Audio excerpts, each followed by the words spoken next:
there are some limitations to be aware of with regard to the 2OK program. The new FHA 203K loan allows you to buy a fixer-upper, get all the money to rehab it, and then wrap up to 12 months of the mortgage payments into the loan.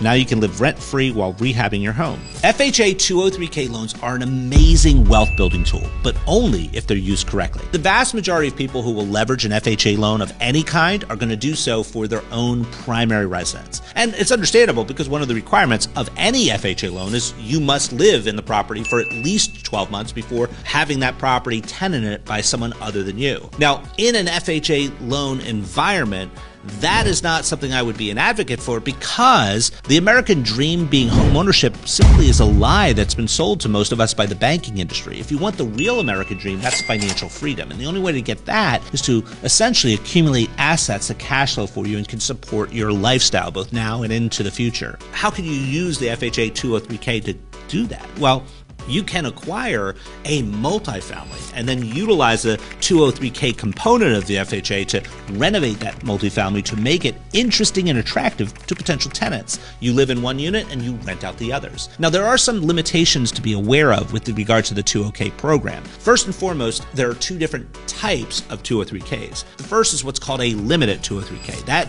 essentially means that there's a limited pool of resources that can be set aside for the renovation portion of the property. And that maxes out at $75,000 currently. The other type of 203K loan is not necessarily limited on its face, but there are limits. The limits are the standard loan limits, maximum FHA loans that are available for properties in that respective county. It's also important to note that if you engage in a 203K loan, you have to utilize an FHA appraiser to really monitor those renovations and also to be the one who's sort of the gatekeeper to the funds so that they're being distributed to the licensed contractors, the qualified individuals that are going to do the renovations, and then monitoring that those dollars are actually being used for that intended outcome. Now, if you're interested in learning more about strategies that can move the needle for you as a business owner here in the United States, I'd suggest checking out my YouTube channel. All you need to do is drop the word YouTube and I'll send you the link.